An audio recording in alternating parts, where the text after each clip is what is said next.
Hello and welcome to this series of videos about the old Norfolk and Suffolk Joint Committee line between North Walsham and Cromer via Munsley. In part 1 we finished at Paston and Knapton, and in this part I shall start there and go to Trimingham via Munsley-on-Sea. So let's go out there and see what we can find. So this is the view of the line after Paston and Knapton. The station is to the left, and as we pan across you can see the embankment of the old line. You can also see a bridge over a lane, more embankment, then another bridge, and finally the line disappears towards Munsley.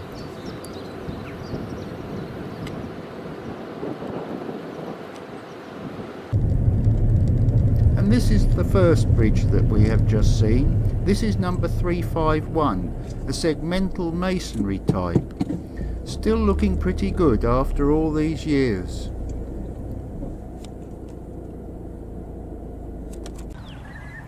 And this is the second bridge we saw. This is number 350, a joisting concrete type spanning the street. That's the name of the road that it spans. And also a large amount of embankment. That's looking towards Paston and Knapton, and in the other direction is towards Munsley, where we should be going next. Finally, the old line continues towards Munsley, but as you can see from this aerial view it disappears under fields, but you can make out its course by the curved line of the foliage. We will now move on to the outskirts of Munsley and the next location indicated by the arrow, where the line crossed Main Road, now named Knapton Road. So here we are at that location. That's Main Road, now Knapton Road. That's looking towards Munsley. And to our right here you can see the embankment on the Paston and Knapton side of the road. Just this side of the road the embankment has been retained, and that's looking back towards Paston and Knapton. And just as I say, just that bit of embankment left. And the line crossed over this road by plate girder bridge number 349 and off to Munsley in the direction of the arrow. Before we go into Munsley, it is worth noting that there is very little indication there was ever a railway here. So I have this map of the town as it is now, and I have drawn the railway on it to show the relationship between the railway and the present location. We started at Knapton Road. We will then go to Trunch Road, then where the line crossed Sandy Lane, now Heath Lane. We'll have a look at Warren Drive, the site of the actual station, and lastly where the line crossed Links Road. So back to the railway now, and this is the site of where the line crossed over Trunch Road via a segmental masonry bridge number 348. No sign of any embankment here. The line then continued along to the left and up what is now Primrose Close, and this is looking up Primrose Close towards Munsley. And after crossing Trunch Road, the line then crossed over a small stream via this culvert number 347. A bit further along and we come to the crossing of Sandy Lane, now Heath Lane, via a segmental masonry bridge number 346. That's looking down into Munsley, down Heath Lane. And this is looking back the way we've come. The railway, you can't really see where the railway was here. There's obviously no evidence of it now, but that's where we've just been. And on the other side of Heath Lane This footpath on the old alignment takes us up to Hawthorne Rise, which actually deviates slightly from the old alignment, but we will rejoin the old alignment once we get into Warren Drive. We are now approaching the end of Hawthorne Rise and the start of Warren Drive. It is also at this point the lines to the sidings diverge to the right, and the single line now becomes a double line before entering the station. The back fences of the properties on the left mark the station's eastern boundary. The station was opened as a terminus on the 1st of July 1898, but became a through station when the line to Cromer was opened.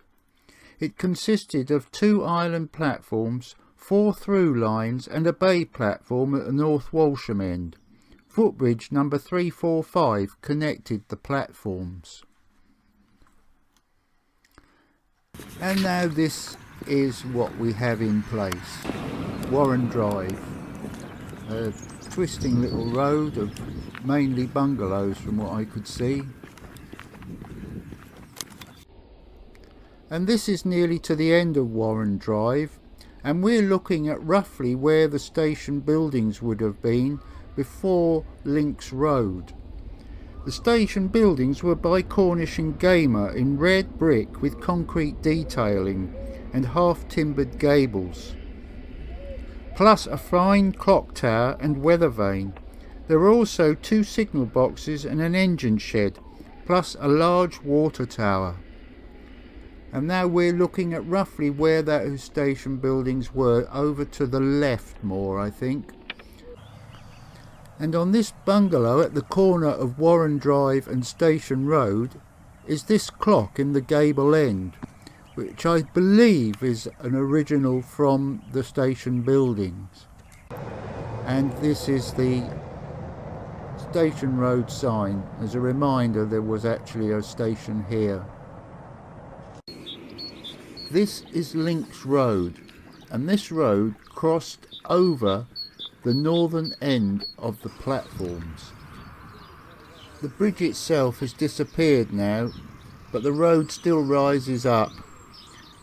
And this is the view from the top looking to the site of the old station, Warren Drive, where we've just been. And this is the view from the other way looking in the Cromer direction. And the line would have curved round slowly to the left. And if we look over to the right hand side, we'll see some cottages. And this is the view from Church Lane on the Cromer side of the bridge. And the platform would have actually have poked out under the bridge some way into that field, or what is now that field. Now those cottages we saw on the right hand side were actually cottages for the railway staff, and here they are still, obviously now as private residences. So that ends our look at the Munsley section of this line, and we'll now move on round towards Cromer. So as we move away from Links Road, the line curves slowly round to the northwest, roughly in line with the coast. And the next feature we come to is bridge number 343, a segmental masonry. Although I say bridge, it's just this parapet that's left.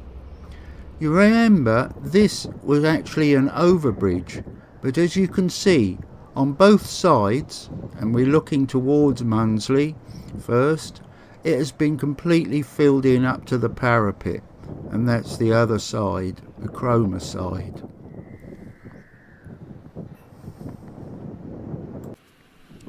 And now moving along parallel with the old railway line, you can see the embankment there. Munsley's to the right hand side. It continues quite a way across that field. In fact, this line was built either on embankments or in cuttings for most of it. And there we see slightly closer view of that embankment and into Munsley. Further along the line now, and we come to Bridge 341 carrying Windmill Road over the old railway line. This was of a rolled joist type, and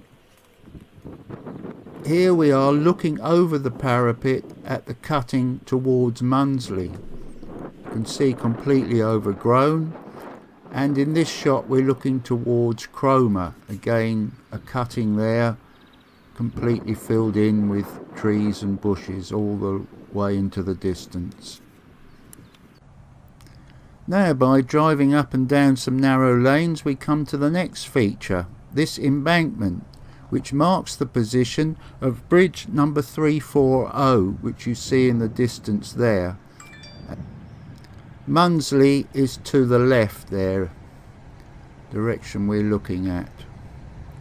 Now, if we go the other side of this bridge, we can have a closer look as it's highlighted by the sun.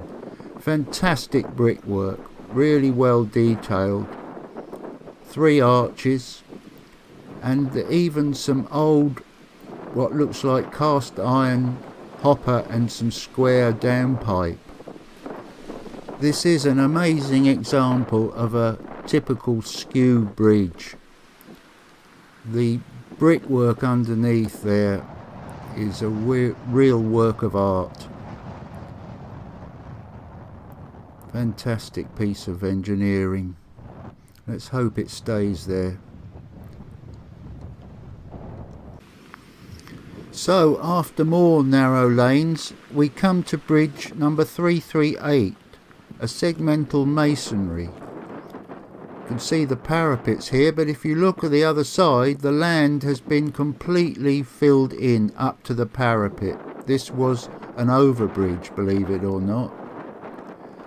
And in the background there, you can just make out the parapet there of bridge number 339, which carries a footpath and farm track over the railway. And this is looking towards Cromer. Again, you can see just completely filled in and overgrown. I appreciate this seems to be nothing but bridges, but unfortunately this section of line from Munsley has been either filled in or is just completely overgrown, and there's just no access to any of it. And here is yet another bridge, but this bridge is different. This is bridge number 337, a rolled joist double spanned skew bridge in blue brick. This is looking towards Munsley, and you can see how the ground has been filled up to the parapet. On the Cromer side was the station, and the bridge spanned the single island platform at the Munsley end. Passengers gained access to the platform via a set of timber steps midway along the bridge. The station building was in brick and terracotta. It had a roof and integral canopy clad in corrugated iron. The station was a passing place between 2 single-line sections. Trimmingham signal box was at the Cromer end. It also controlled access to some sidings. Today, Standon Park, that we're looking at here, occupies the site. There's also survives the station master's house and a pair of cottages, but I could not locate them. I don't know if I was looking in the wrong place or maybe they are hidden up by trees. So anyway, that's the end of part 2, and I'll say thanks for watching.